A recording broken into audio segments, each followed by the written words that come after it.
Selamat malam. Sebelumnya saya ucapkan terima kasih untuk teman-teman.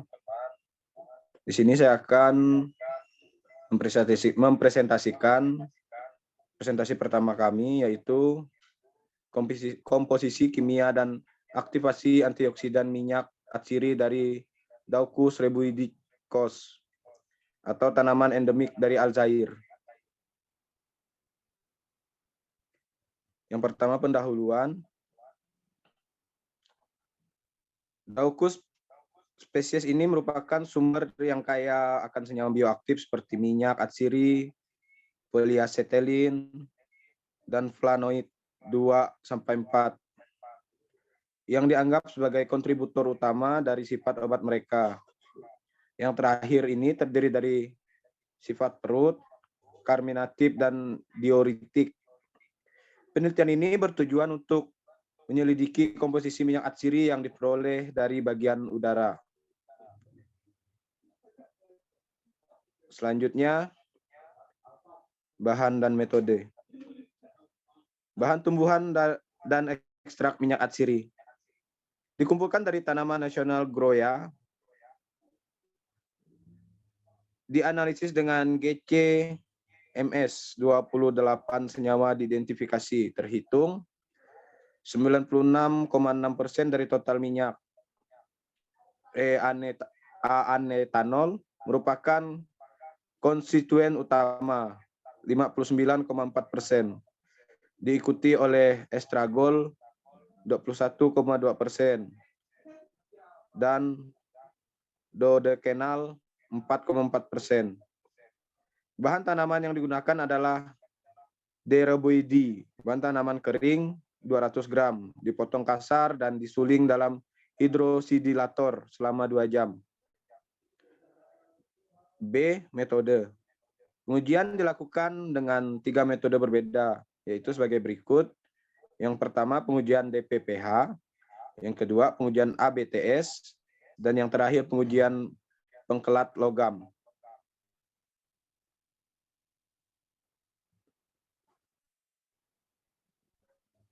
Selanjutnya, hasil.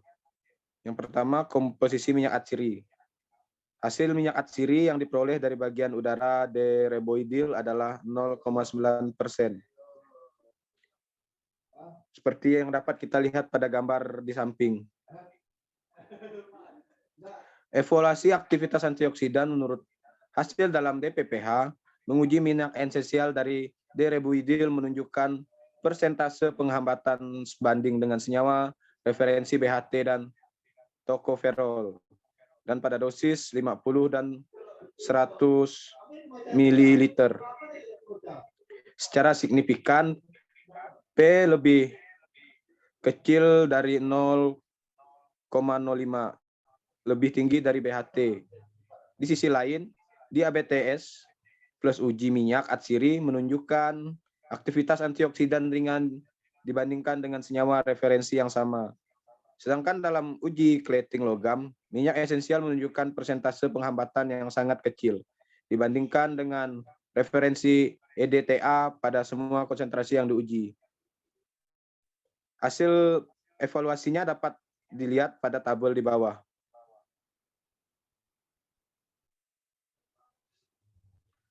Dan yang terakhir, kesimpulan, studi ini melaporkan komposisi kimia dan aktivitas antioksidan minyak atsiri dari bagian udara D. rhebuidil dan Aljazair. Hasil penelitian menunjukkan perbedaan yang signifikan antara komposisi kimia minyak atsiri dari D. rhebuidi dibandingkan dengan yang berasal dari Daucus jenis lainnya. Sekian presentasi dari saya, Dharma Variel. Selanjutnya materinya akan dilanjutkan oleh rekan saya.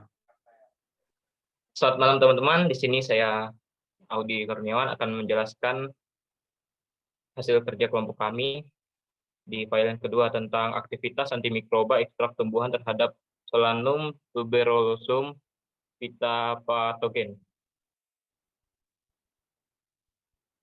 Pada pendahuluan, kentang atau Solanum tuberosum adalah tanaman pangan yang paling banyak dikonsumsi ketiga di dunia, setelah gandum dan beras.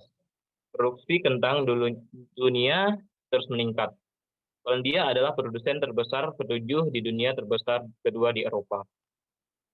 Tujuan dari penelitian ini adalah untuk memilih biopestisida tanaman yang ramah lingkungan untuk melindungi kentang benih terhadap fitopatogen. Bahan yang digunakan ada pada tabel di bawah ini. Metode. Pada penelitian ini, metode yang paling umum untuk memperoleh minyak atsiri adalah distilasi uap, meskipun menyebabkan dekomposisi senyawa spesifik tertentu. Pertama, ekstrak air atau KAMI. Yang kedua, ekstrak air glikol atau EGE. Dan yang ketiga, ekstrak karbon dioksida subkristit atau SCDE.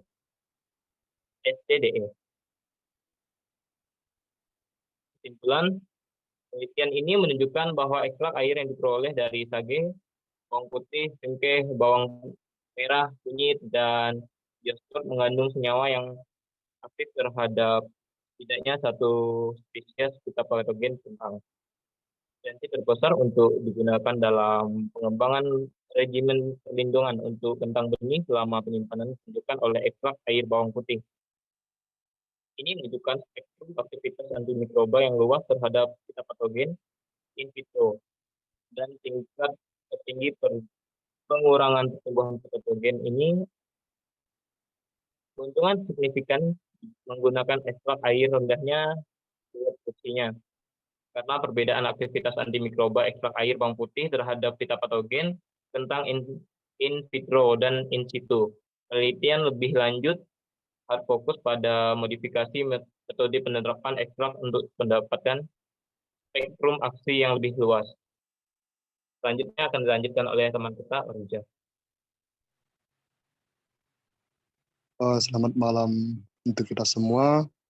Berikut saya akan mempresentasikan hasil kerja dari kelompok kami. Yang pertama anggotanya ada Abrat Maori Saputra, habis itu ada Dharma Varial dan Audi Kurniawan.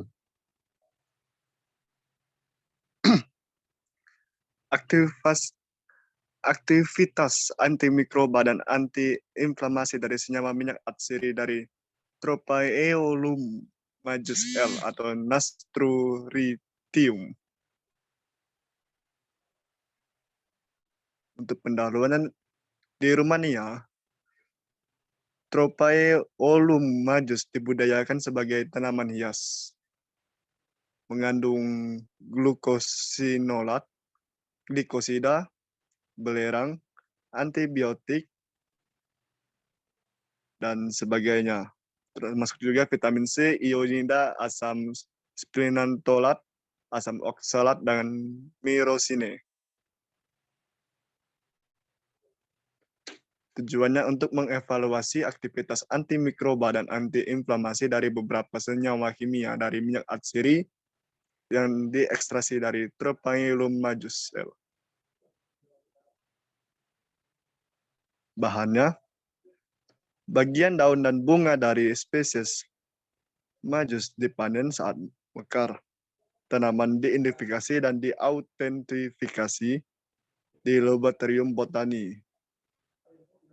Sebuah voucher berlabel yang telah disimpan di Laboratorium Herbal. Metode yang digunakan itu ada 3 metode di sini. Yang pertama metode pengenceran mikro, yaitu pengujian terhadap lingkungan cair terhadap jenis dan spesies mikroba. Yang kedua, metode difusi, cakram kertas disaring berdiameter 5 mm ditempatkan pada media benih dengan jarak 30 mm. Selanjutnya itu diresapi selama 5 ml larutan senyawa dengan metode Clinical and Laboratory Standard Institute atau LSI.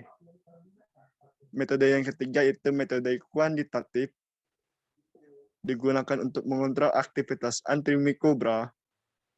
Metode difusi pada disk kertas saring terbukti paling efisien hasilnya berkolerasi baik dengan MIC.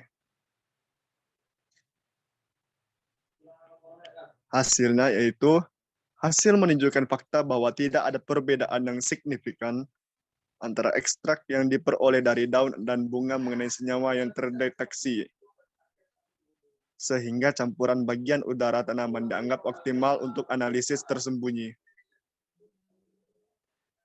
Sekian penjelasan yang dapat kami sampaikan dari materi PowerPoint yang telah kami sajikan kepada teman-teman. Saya harap teman-teman dapat memahami apa yang telah kami sampaikan dari materi kami. Sekian dari kelompok kami, saya ucapkan terima kasih.